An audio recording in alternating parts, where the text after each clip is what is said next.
The only way out is in. The moon is where the inner life begins. Before we have a concept of who we are, before we have a name, a role, an identity, a social position or an intellectual understanding of ourselves, there is sensation. There is emotion. There is the immediate experience of being alive. This is the moon. The moon is the inner child, the sensitive, receptive center through which individual consciousness first experiences itself as an individual. It is the beginning of the inner life. The moon is the inner sensor. It is constantly receiving the raw stream of consciousness from the now, sensing what happens, what is safe, what is threatening, what is nourishing, what is painful, what resonates and what does not. Emotion is water, and water flows. It receives impressions. It reflects. It remembers. It changes according to what it encounters. The moon therefore represents something very different from the structures we later build around ourselves. The moon is not primarily a concept of the self. It is the preconceptual experience of being the self. Before the child can say, I am this, the child simply experiences, I am. That is the beginning of individual consciousness. The moon is therefore the intimate inner center of the individual, the place where the universal stream of consciousness becomes my experience. And this experience is preconceptual. It precedes thought. It precedes language. It precedes conceptual categorization. It belongs to water, and together with fire, water belongs to a dimension of consciousness that is preconceptual. It precedes the temporal and conceptual divisions that later arise through air. Before a thought divides experience into past, present, future, there is simply now. Before a thought divides experience into this, that, there is the paradoxical immediacy of experience itself. Before a thought says, I feel this because that happened before, there is simply emotion. There is consciousness sensing itself. This is why I see the moon as a constant recording sensor, in direct contact with the now. And because the moon belongs to the preconceptual inner life, this now precedes time as a conceptual structure. There is no past and future here yet. There is simply the immediate stream of consciousness. The raw experience has not yet been divided into temporal categories. This is one of the essential differences between the inner and the outer. Water and fire are preconceptual. Air and earth belong to the world in which consciousness becomes increasingly conceptual, differentiated and manifest. Air introduces thought. Earth gives thought concrete manifestation. Air and earth therefore belong to form, the outer. Air creates distinctions. Earth crystallizes those distinctions into reality. And this is where something extraordinary happens. Thought gives us enormous power because it allows us to distinguish. It allows us to compare. It allows us to anticipate. It allows us to communicate. It allows us to build. But the very power of logic comes from reducing the paradoxes of experience into distinctions. Logic says, this or that, true or false, past or future, subject or object, self or other. This reduction is precisely what makes logic so powerful. But it is also its limitation. Because reality, before it is reduced into concepts, is not necessarily logical in this binary sense. It is paradoxical. Water and fire belong to this preconceptual dimension.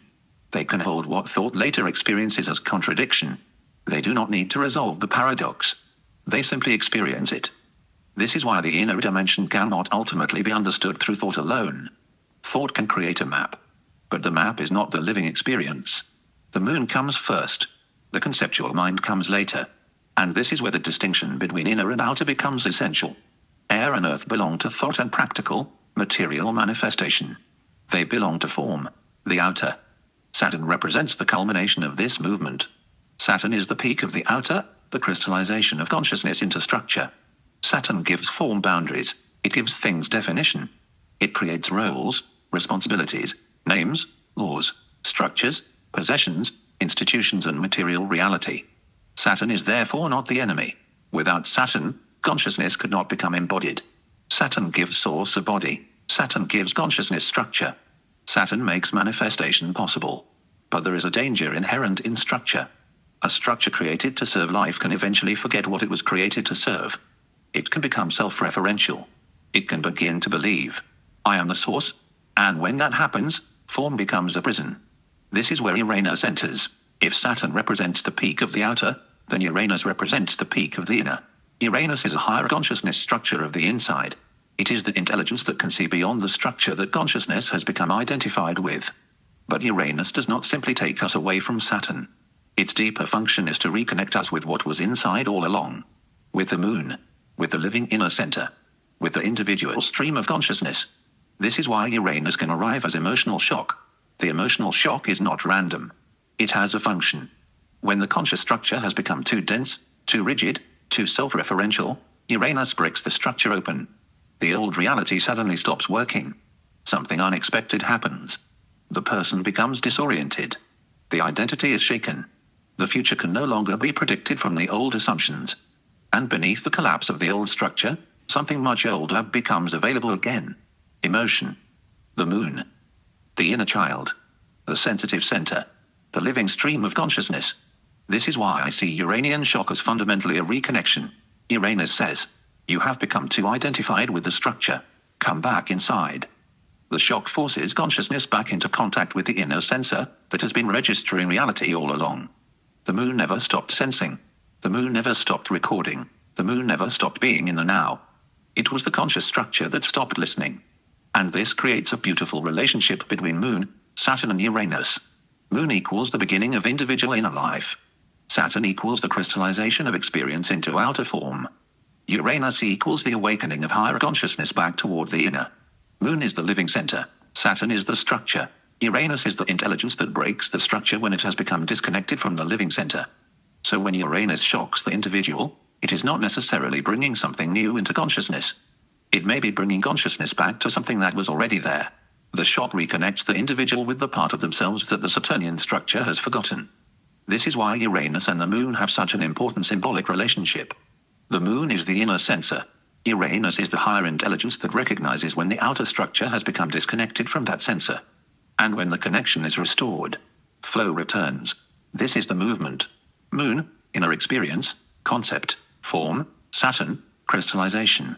And, when form becomes a prison, Saturn, Uranus, shock, moon, flow. This is the movement from the outer back into the inner.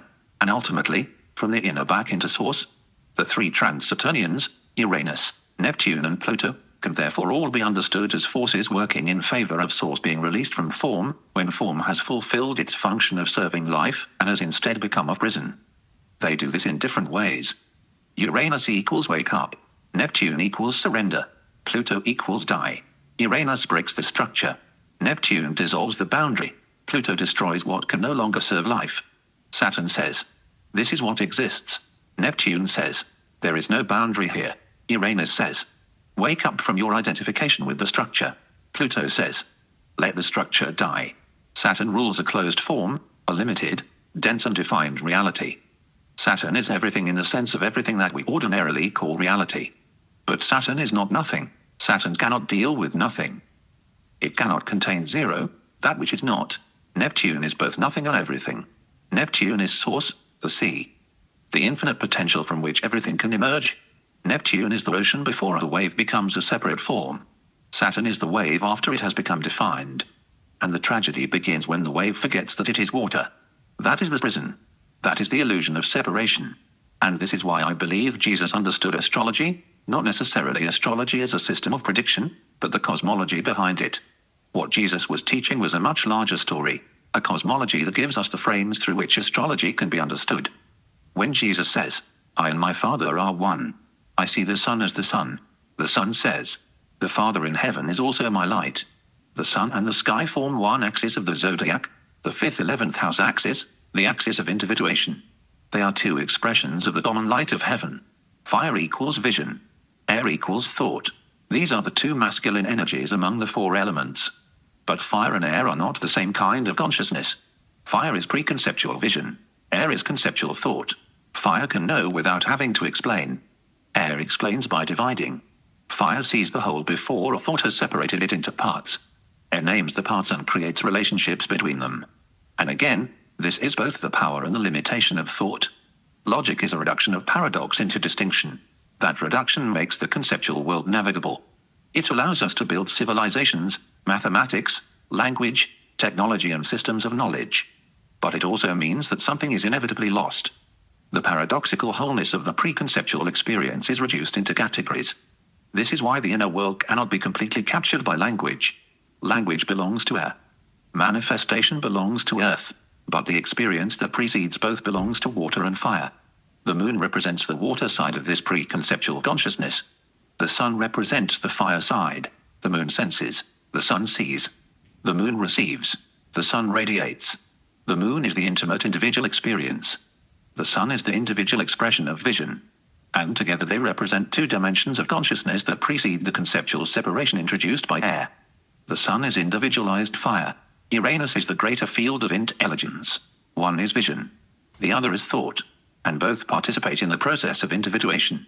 But individuation does not mean becoming increasingly separate. It means becoming increasingly you while simultaneously discovering the deeper source from which the individual arises. The moon represents the beginning of this individual journey. It is the point where the universal becomes intimate, where consciousness becomes my emotion, my experience, my inner world. Not yet as a concept, not yet as a story, not yet as a theory about myself. Simply as direct experience. And this is where I would distinguish the moon from Venus. The moon is emotion, the deep sensing and registering of the inner experience. Venus belongs more to feeling as embodied attraction, preference, value and resonance within the world of form. The moon senses the emotional current. Venus responds to what the embodied self finds attractive, pleasurable, valuable or harmonious. The moon is deeper. It is closer to the beginning of individual consciousness itself. It is the inner child before the child has learned how to explain itself. And this is why know thyself is such a profound instruction. You cannot know yourself only by looking outward. You cannot discover yourself only through roles, possessions, social recognition or intellectual concepts. You have to go inside. Your birth chart can provide a conceptual map of who you are, what your life is about, and how you may interpret your reality. But the chart is not the life itself. The moon is where the individual life begins. It is the living interior, the inner sensor, the place where universal consciousness becomes individual experience. And this is why the kingdom of heaven can be understood as being within. The Uranian dimension, higher mind, higher consciousness, is not somewhere outside you. It is within you. Uranus is, in Greek mythology, the primordial father in heaven. Jesus is the Son, who is also the Son. And when the Son says, I and my Father are one, we can hear the symbolic statement. The sun and the sky are one.